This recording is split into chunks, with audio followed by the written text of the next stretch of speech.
So here we are in the center of the book, Book 4. Again, I'm calling it the center because it's our center, and it's our center because of our particular reasons for reading the Republic.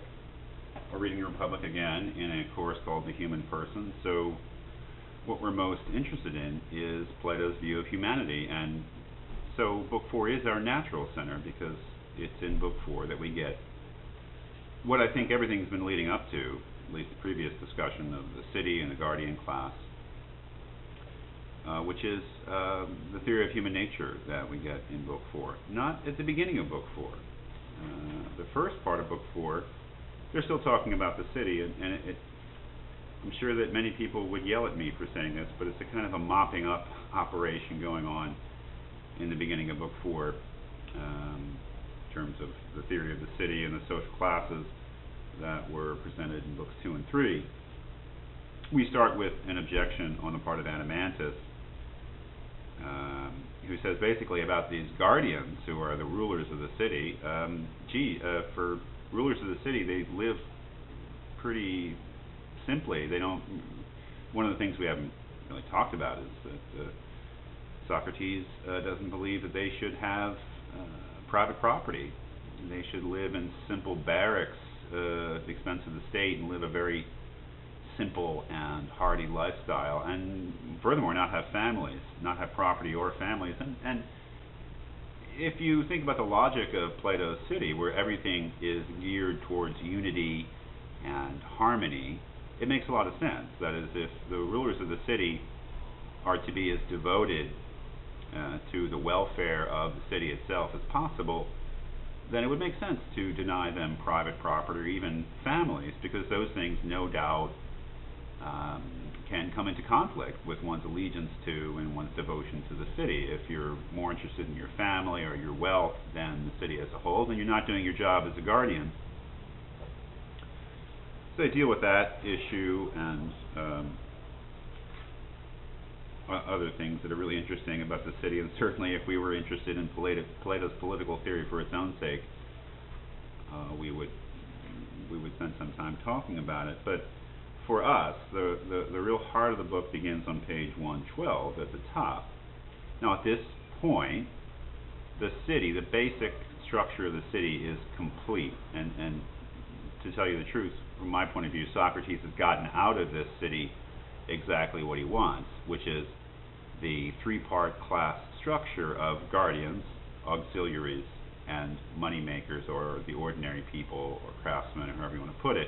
Again, refer to the diagram that I included in the last reading for the social structure of the city. That is the most important aspect of the city, is these different classes and how they relate to each other. So that, Socrates says at the top of page 112, so then, son of Ariston, referring to Glaucon, I guess, your city would now seem to be founded. So they built the city, but he reminds them then that this is not the end, because building the city, which is supposed to be a perfectly just city, a city founded on principles that will make sure that it's just, that this was not an end for its own sake, but this is only a stepping stone to answering the questions that they are really interested in. As the next step, look inside it, having got hold of an adequate light somewhere.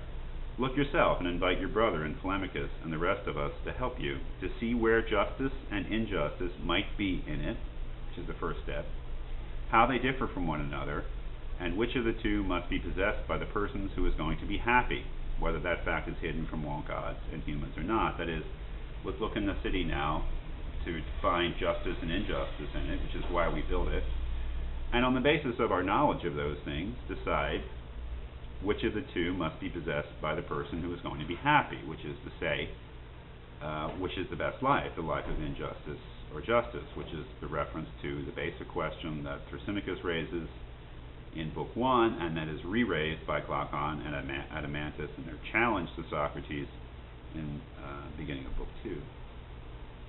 So here we are. We've got to look at the city and find out where justice is in it, and hopefully on the basis of that, be able to decide whether the just person is happier than the unjust person.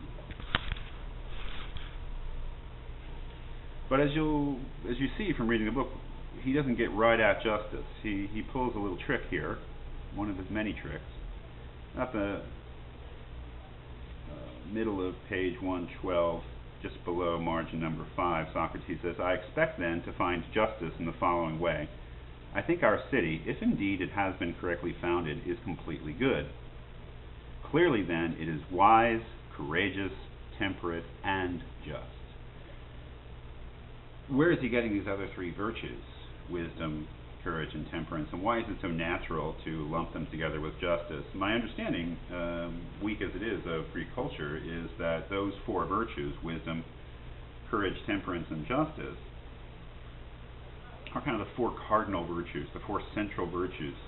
In common Greek ethics, they are the four virtues that any person who could be called good must have.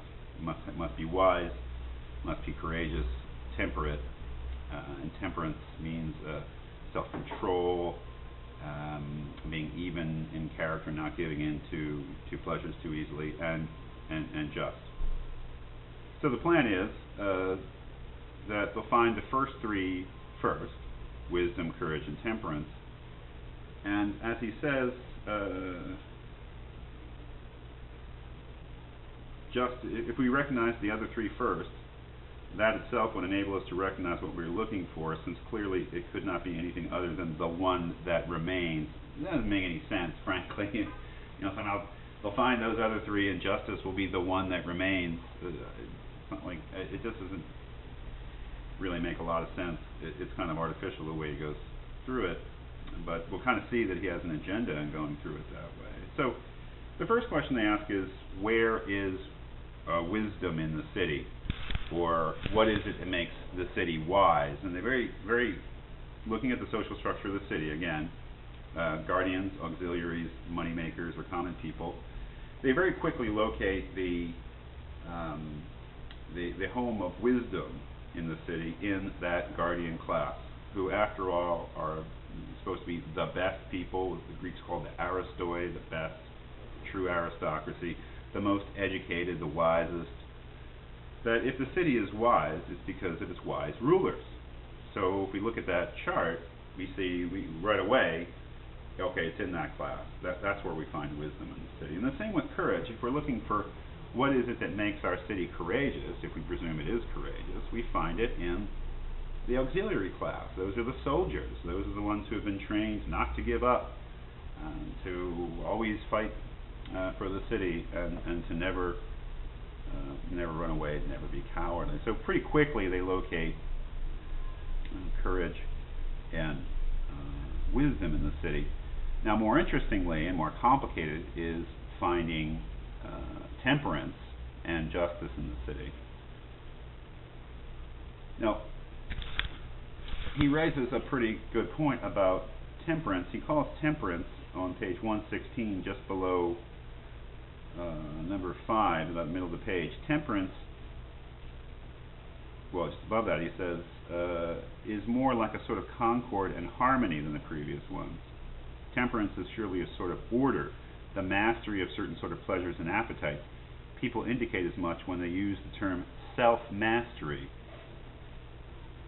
And then he says, isn't the term self-mastery ridiculous, though? For, of course, the one who is master of himself is also the one who is weaker, and the one who is weaker is also the one who masters. After all, the same person is referred to in all these descriptions. So there is something paradoxical about saying that somebody is master of himself. I mean, that notion of mastery seems to imply at least two parties, one that is master, one that has been mastered, but we're here only talking about a single person.